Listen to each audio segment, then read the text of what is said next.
Good evening, Soul Embodiment Tribe. Bridget Patton here with Soul Massages.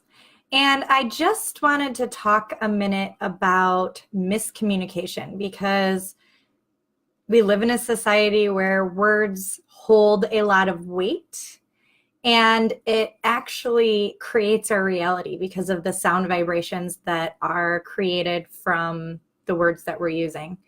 And I don't know if you guys are familiar with this or not, but the reason we call things spelling and we talk about casting spells is because the letters and the words that we use really do carry a vibration, and it does create our reality. You can, if you want to consider it magic, create things, spells and whatnot that are going to, create a vibration. And it's going to attract whatever the belief system is around that spell or whatever it is that you're doing. I don't do things that way. I'm just giving you guys examples because there's a lot of similarities and different words that we use to describe the same thing. So anyway, as far as miscommunication goes, a lot of the time what I see with people, especially in spousal relationships and in relationship where there's a colleague or a coworker or something like that, that maybe you work together and spend a lot of intimate time and space with each other. And it can happen in friendships, families, it doesn't really matter. So it's like, no matter how hard you try to talk to this other person, no matter how compassionate you're being, no matter how loving and caring you feel your intention is, the other person is being defensive. The other person is being combative and even going as far as digging their heels in like you're in an argument and the both of you are saying the same word. You're saying the same thing. But there's a lot of contrast and clashing happening and you're kind of scratching your head like, how did I get here? How did I get in this situation that I'm in right now? Why is there this conflict happening between myself and this other person that I really care deeply about? And there's two different things that are going on. So the first one is when we spend a lot of time and energy and space, I guess, with other people, our body starts to get into a pattern. It starts to recognize this person or this other being. And especially if you have an intimate, vulnerable relationship, your body's going to start to let its guard down. Now, a lot of us are already doing the inner work. And every one of you knows the inner work is connecting to yourself, your being, who you are. And a lot of the time it's painful because you're shedding parts of yourself that you thought were you, but are really actually projections and opinions that other people have had that you took on as your own and you didn't realize that that's what you were doing at the time. So when it starts to fall away, now you're starting to be true and authentic.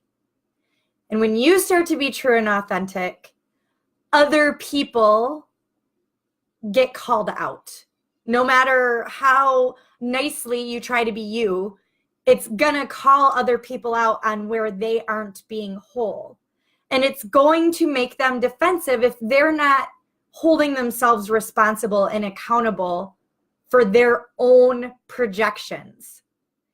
And something that I see all the time in spiritual awakenings is the mind gets too smart for itself.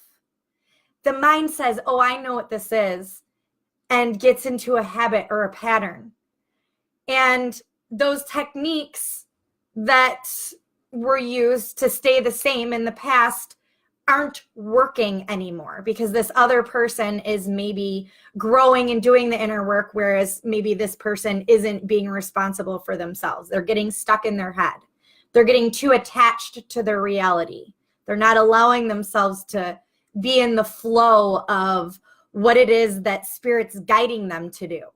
And Spirit's always guiding us to detach, because the more detached we are from the physical reality, the easier it is to expand and experience the beauty that the universe has to offer, and we can reach out and we can feel other people without getting sucked into their reality. We can be ourselves and we can really sincerely enjoy communion, being in a community with other people that are also being their authentic selves.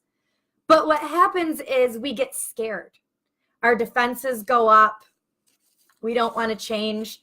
There's an identity inside of us that we've been holding on to and we've been fighting for so long that we're just going to keep believing that, even though there's something better on the other side. And this is something I'm going to tell you guys. You already know this, but I'm going to say it anyway. There's always something better. You never get to a point where you stop ascending. The way that you go through each portion of ascension changes. The way you handle it changes.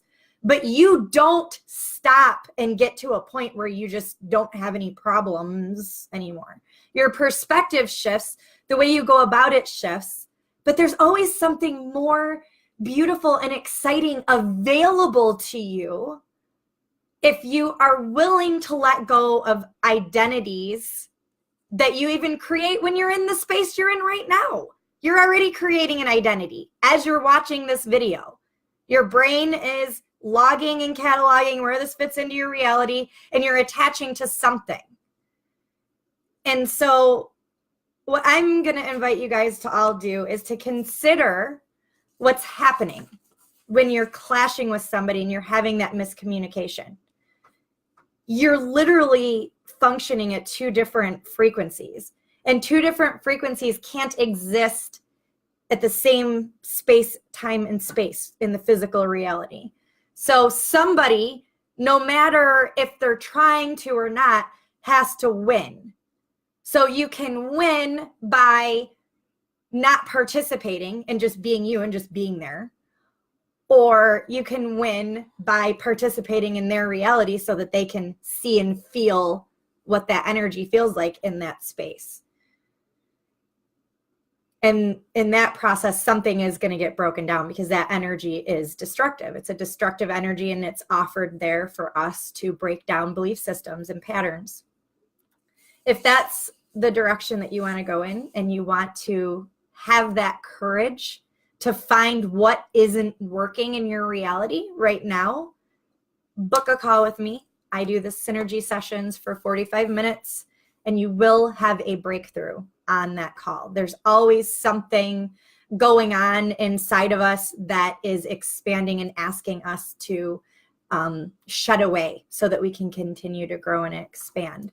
But in the meantime, I'm going to invite you guys to consider what it looks and feels like to be at two different vibrational frequencies. If you're talking, and it doesn't matter if you're being kind or gentle or loving, if the other person is thinking poorly of themselves and they're not willing to come out of that belief system and be authentic, because being authentic is recognizing that you are an extension of source and that you are the creator of your reality. That's being authentically you. You are your higher self in physical form. And if the other person isn't ready to see that, there's going to be a clash of realities. There's going to be a vibrational distortion that happens, and there's going to be, you can't hear. Neither one of you can hear the other. You can hear the other person, because when you're in a higher frequency, you can see that. You can skim and see and observe the different realities while you're still in your own space. But if you're really locked into the dense energy of this dimension, then you get distorted feedback. You can't hear the other person. It's like they're in another world or something. You are speaking Greek to them. So I just invite you guys to consider this and kind of process it and see how this applies in your own life. And I hope you guys have a beautiful rest of your evening, and I will see you in the next video. I love you. Mwah.